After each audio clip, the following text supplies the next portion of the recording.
Thank you so much for joining us at the 21st Annual Tallgrass Festival in Wichita, Kansas. Thank you for having me. I know this was a little bit of a travel for you. We're here today. You've got your piece, She's Clean, submitted.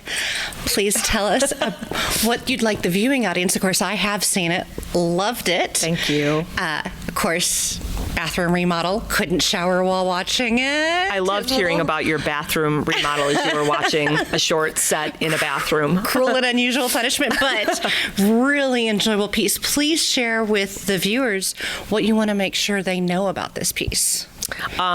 Sure.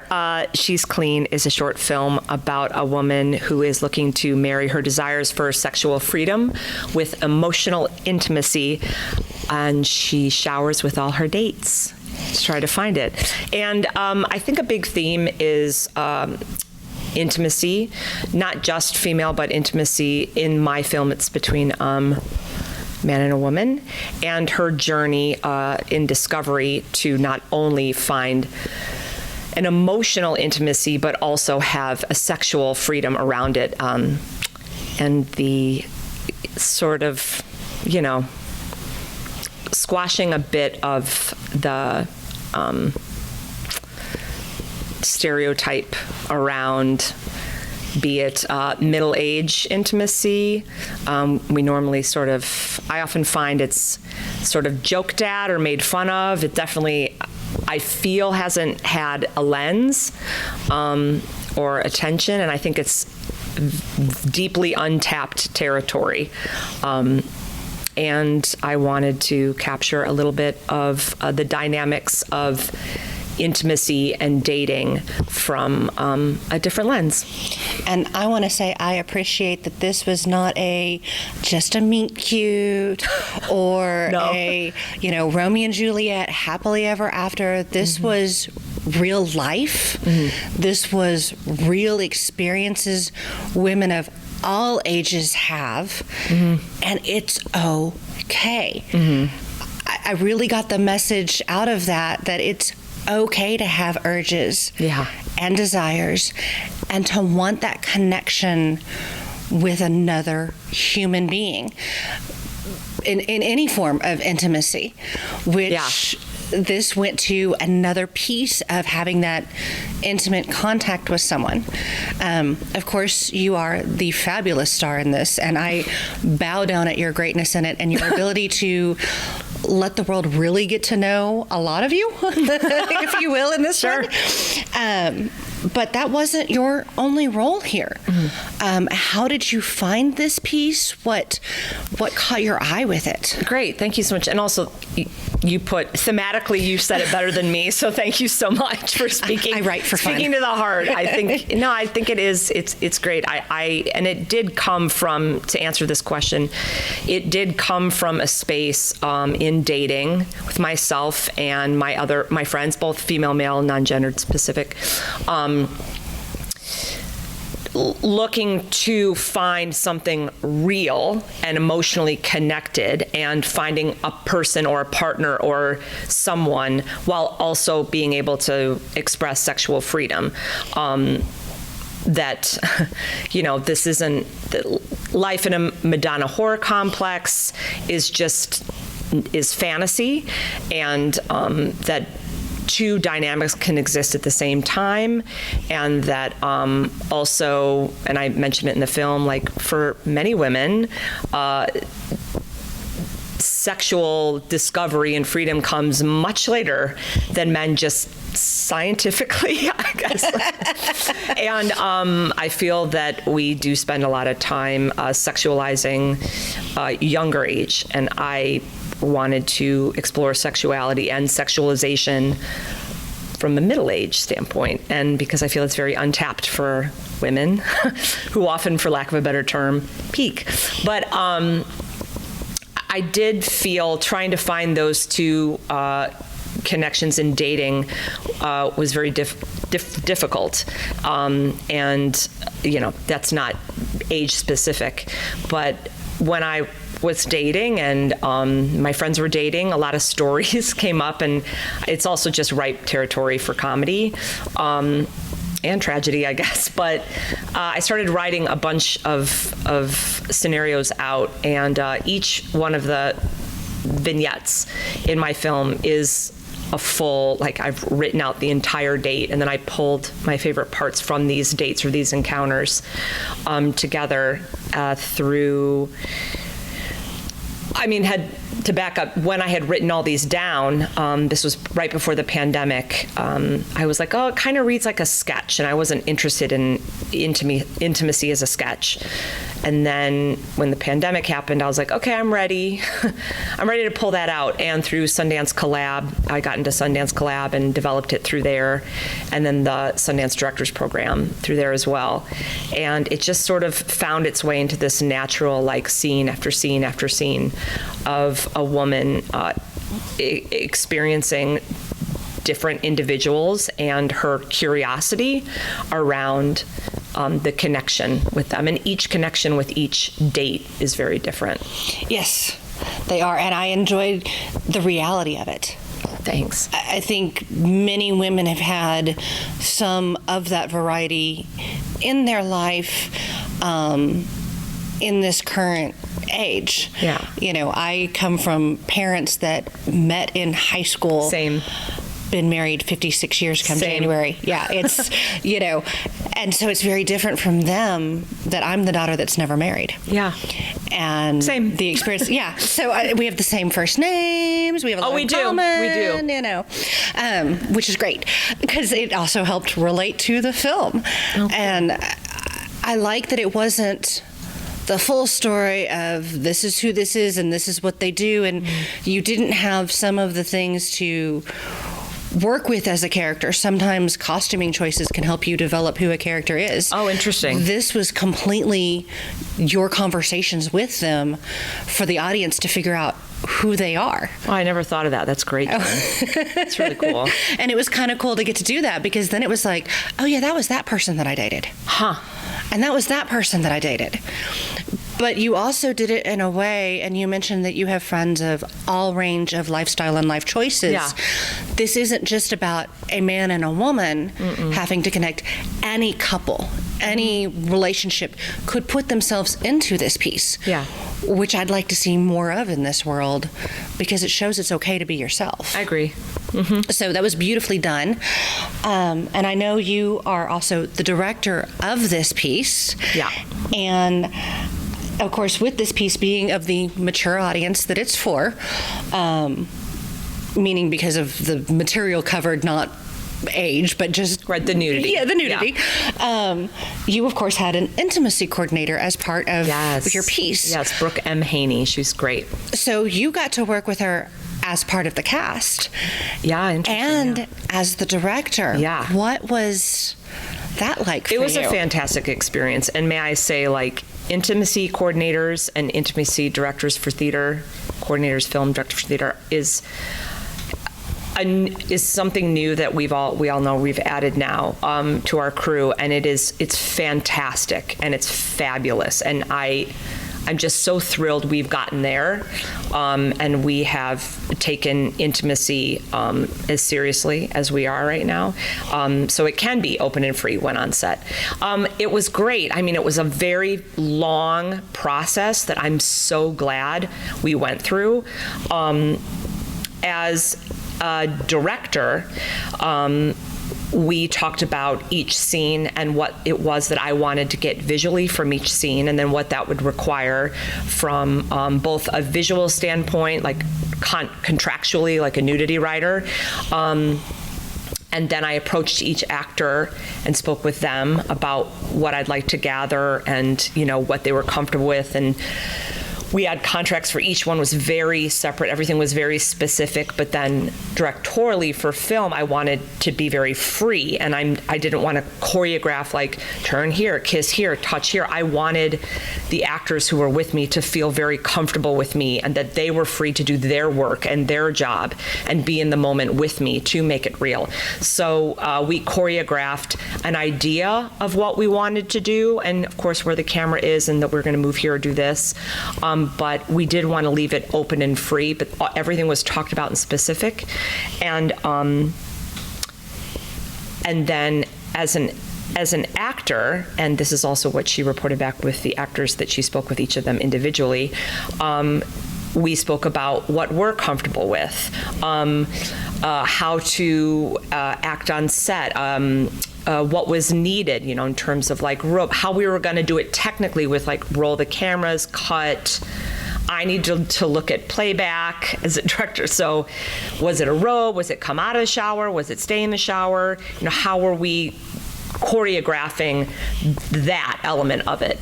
So it was a lot of on and offset choreography and specifics, so that when we got there, everyone felt clear and free and open to do what they needed. And of course, Brooke was there for everything. It was Fantastic. great. It was a great experience. And you are an extremely confident woman, which is just nice and refreshing to see. There's some women that I've talked with before that have done some films, and they're like, I don't like this, I don't like that. There is none of that with you when you're on the screen. You are very confident. You know who you are, and that's nice to see too. Oh, cool. Because it says it's okay to be that way. Thanks. And, some movies don't always portray that it's okay to be a strong woman. Yeah. It's okay to know what you want or be discovering what you want. Mm-hmm. So I appreciated that. That's interesting, Jen, because it just made me think that, like, what sometimes is portrayed as attractive is sort of a vulnerability to a fault. I'm formulating this now with women, that's sort of like a savioral kind of complex, like a weakness in a way that is sort of, even my body's going that way, like a savior, like I need help. So, where do we lose needs that a female or a woman, the needs that she wants or what she's looking for? Where do we lose that when we have a woman who already seems like she's good or taking care of or confident? That woman doesn't have needs, desires, or wants. It's just these are dynamics that I just don't often see in film. We have to take on this sort of uber vulnerable, and not that a strong woman either has, or a strong character has a veneer over them. Right. They're older, so there's more life experience, so it's there.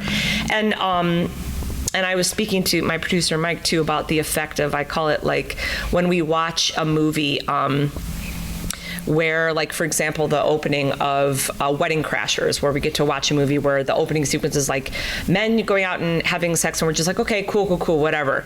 But if a woman, what would that be like if we filmed that film? Would we be questioning, why is she having sex with all these guys? What's wrong with her? At least I don't have any questions when I watch a movie where men get to engage that way.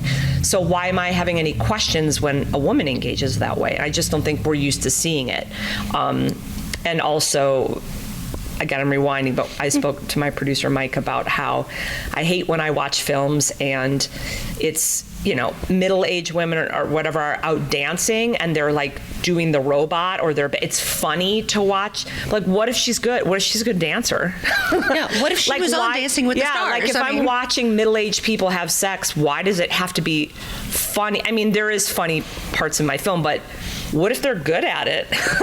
Well, what if they're great? What if they're great dancers? What if they're great at sex? Like, let's watch that, Yeah. Why trepidation? And I do love watching, films where there's a lot of films a couple films that have come out where an older woman is engaging in some type of sexual this, that, and the other. And there's a lot of trepidation and fear, and like she's nervous, and like it's almost like she's never done this before. And maybe she hasn't. But what about someone who's has exactly like where's the space that can still have vulnerability and needs for someone with experience and self-awareness and confidence?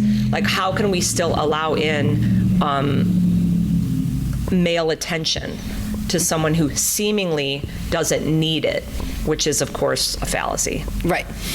It is. That was an over-explanation. No, that's okay. I liked it. And I also wanted to say I was very comfortable watching your film. Oh, good. There can be that. Now, granted, I didn't want my mom or my dad, if they were, they weren't, I was at home. But, that's always when they're going to walk into the room is when you have those scenes. Sure. It's not what I wanted. But if I had someone else, a friend, a partner, or whatever, I would have still been comfortable with your piece. Yeah. At no point was I uncomfortable with what you did, and I want the audience to know that, because we are talking about that there's nudity and showering. I mean, we're talking about being clean, but it was comfortable to watch. Great. Hopefully, you felt comfortable because she was comfortable. Yes, and she was confident. Yeah, and also, there's no, my film, it's all consensual. Yes. There's one moment of verbal violence, one word, and she has a bit of, but she takes care of herself in that moment.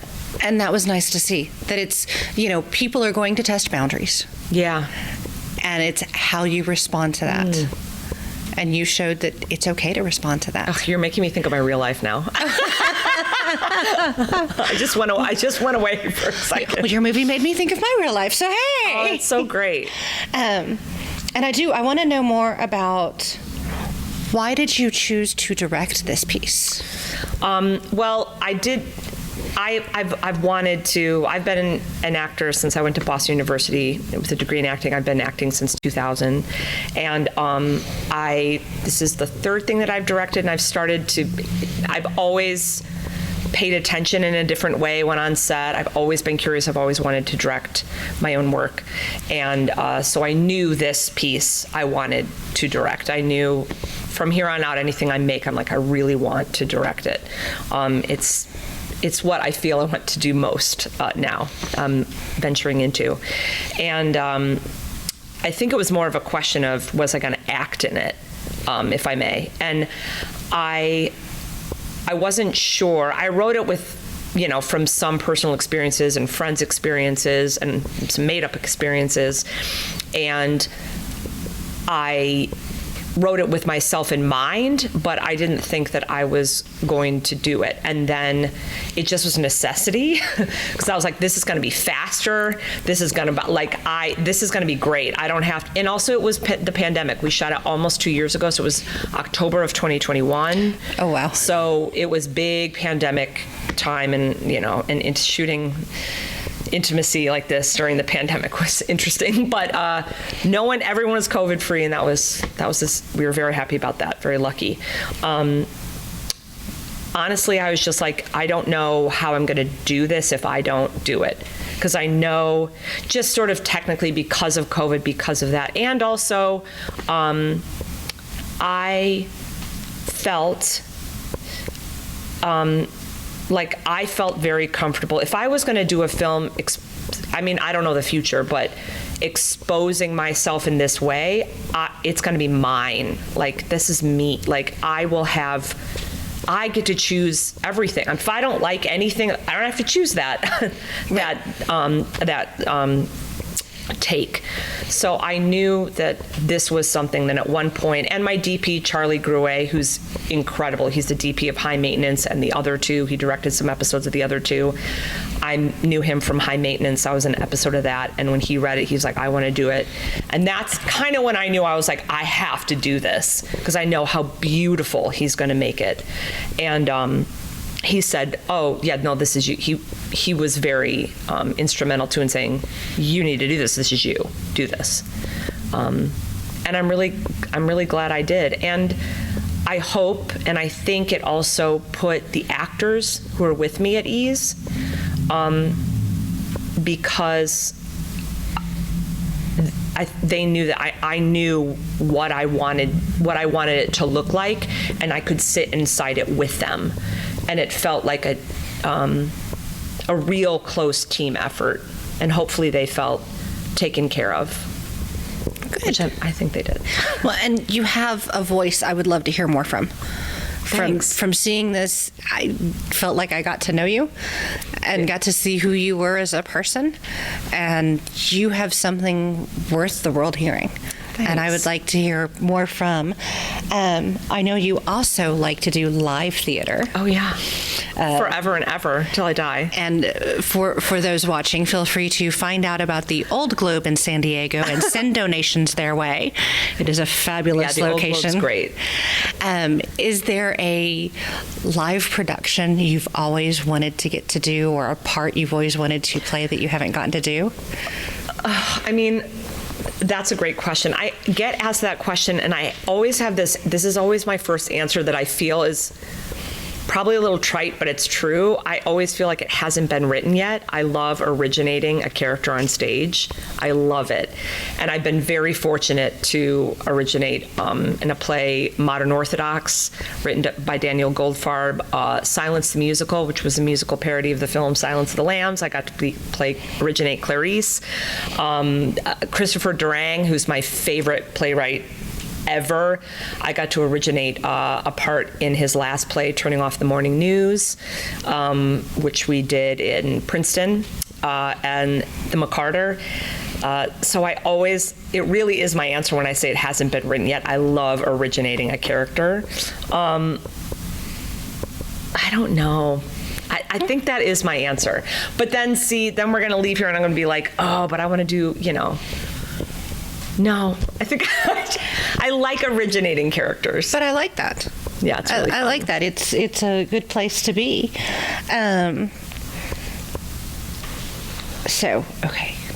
Okay, sorry. I have to check my notes. Check your notes. No, I know the world is an ever-changing place. Do you have any thoughts on where you're going to go next? Yeah, that's a great question. I mean, I always want to be acting. I'll act forever.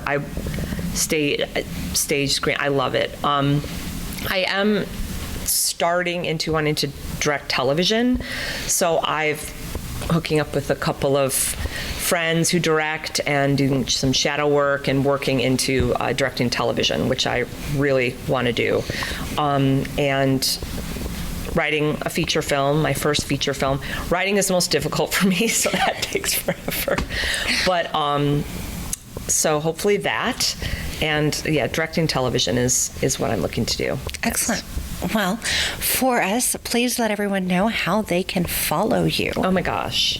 You can follow me on @Real Jenn Harris, 2 N's, 2 R's, on Instagram. I'm mostly just Instagram. Fantastic.